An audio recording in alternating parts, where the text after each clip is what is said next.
What's up, guys? Welcome back to Bros Be Vlogging. Hope you guys are having a fantastic day. Good morning, good evening, or even good afternoon. We're currently here in our place. We're putting together my sister's gecko enclosure. If you guys wanted to check out my sister, this is the beautiful lady Victoria. This is going to be part 2. If you guys probably saw part 1, if you guys haven't, go ahead and check down in the link below. I will show you guys part 1 of the very beginning. As you guys can see over here, we went ahead and we put the terrarium together in terms of the rock wall and all this natural looking. We went ahead and we put the foam, the substrate, all of this cork boarding, and then back here we put a foam board. If you guys were wanting to take a look at it, definitely check out part 1 before you even jump into part 1. So before we put the clay pebbles in, we make sure that we always wash them because we don't want any dust or like debris getting in the tank. We don't want any contaminants. So always make sure to wash your clay pebbles when you're thinking or if you're building one of these. So what exactly do clay pebbles do? They help aerate the whole tank so you get air and you also get a better filtration system. So if you were to put dirt in here, it would mold up and it'd get really nasty and ranky. But since we're doing the clay pebbles, that will help eliminate some of that bad odor and it will also help circulate the air inside the tank.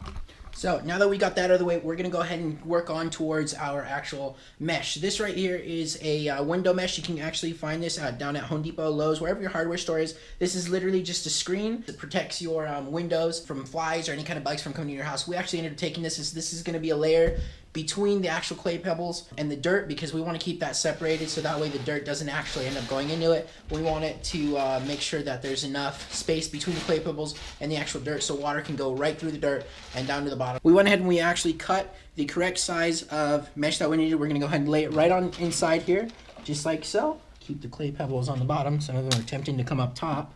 And don't be afraid if there is a little excess on top. That's completely fine. That's exactly what you want actually, because you want the dirt to be right on top of it and you don't want it to go in between the actual clay pebbles. Awesome. Now that we have this completely fine, we're going to go ahead and mix up some dirt. For those of you guys who saw part 1, this right here is going to be our forest bed coconut bark. This right here is a more finer substrate. As you can see right here, it's coconut bark right there. These are actual coconut wood chips. It's awesome for them to have a different kind of soil on the very top. What we did is we actually ended up mixing these coconut fibers, the finer ones, and we ended up mixing them. So all you want to do is literally simply just add as much as you want into here and mix it up while you're adding a whole bunch of your bark on top.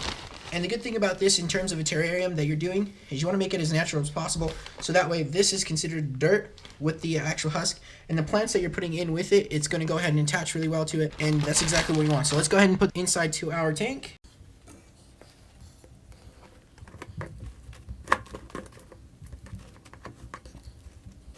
We're going to go ahead and mix the dirt so that way we can go ahead and put all of the bugs. We're going to be doing some isopods. I want to get the right name. What the heck is an isopod? They help break down waste that these little guys are going to produce and they help keep everything clean. So we've got some springtails in here with some moss and some charcoal and they're at the very bottom. They're so tiny you can barely see them. Okay, and then next we're going to do some dwarf white isopods. These guys are a little bit bigger and they get the bigger stuff. So these guys get the micro level and these guys get the big level of micro and macro. When we get these little guys, these little isopods, we like making sure that they're about smaller than a centimeter, and the reason we want that is because we don't want them growing too big to the point where the geckos are actually going and eating the isopods. And that's a really good point. My brother made a really good point. Like if you're gonna go and buy these, make sure that they're small enough to where the geckos won't eat them, but they'll also be big enough where they can do their job efficiently.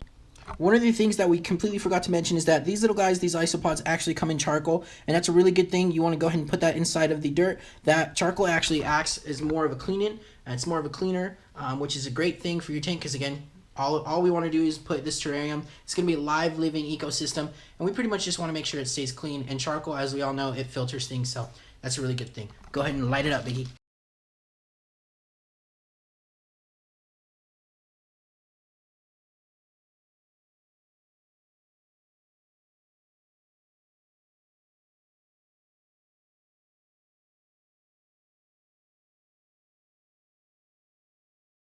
Alrighty, now that we got the little white isopods, we're going to go ahead and get the dwarf ones out of this container.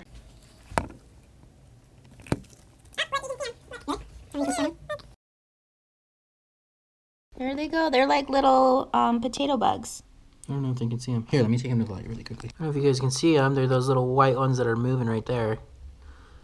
Kind of hard to see in the camera, but yep, That's what they look like. Okay. See, you can see them like crawling in the dirt right there. You see them? Yeah. They're so tiny.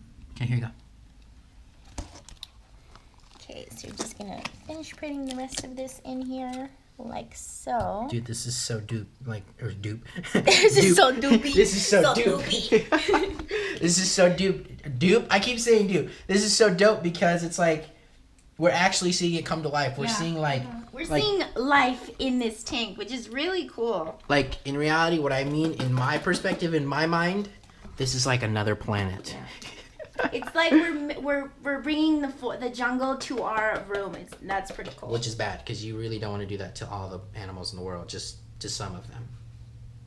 I don't know if that's actually. Yeah, I advocate responsible pet ownership. Okay. Amen. Amen, brother. Amen.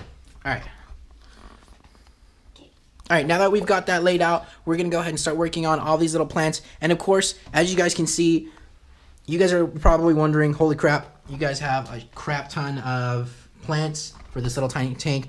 Don't worry. So because we had mentioned earlier in regarding to the size of the plant, it's too big for the actual enclosure, the little environment, what we ended up doing is we pulled these little guys out of the pots, and we went ahead and we pulled a lot of this dirt off of the roots as much as we could, as much as we can. That way we can go ahead and expose the roots. Now, if you wouldn't mind, what I'm going to go ahead and spray down the actual roots really quickly, clean them off, and then once we've gone ahead and done that, we'll go ahead and stick it into that hole that my sister's made. And just like that, we're going to clean them off. And keep in mind, we are going to be reusing all of this dirt. All this dirt that's actually in this container is specifically for plants. And we do want to keep that. We're going to take this and actually put it around after we planted all of them because we want all the dirt to come off just like that. So we're going to go ahead and insert them right in the little corner. And we want to angle it kind of on a sideways just like we have on a slope. And we're just going to go ahead and push it inside of this little area. We do want to stick it in the corner just like that. And we're going to take all this excess dirt like you can see. And we will go ahead and put it all around the actual plant and just kind of stick it there. And over time, of course, this plant will get bigger. We will go ahead eventually trim them up once they have gone ahead and they've grown. If they've attached themselves either to this bark or the actual down to the dirt and all the fibers. And that's exactly where we want it, just like that on an angle. That way the geckos can actually go onto this slope and jump onto these leaves and actually crawl in there if they want to. So we're going to go ahead and we will go ahead and do that to the rest of these plants right here. As you can see, we'll cut away from that just to save you guys the boredom, and we'll just jump right into pretty much the rest of the video. We are. Take a look at what we've completely finished. Doesn't it look great? We've got all the plants exactly we want them. We have them exactly where we want them. We've got this tall little one. This one's actually going to be growing, and it's actually has a good sized stem right here, so that way if the geckos do want to be climbing it, this is going to be growing and developing and going ahead and becoming a bigger plant, so that way it's going to be able to handle the weight of the geckos. We've got all these plants.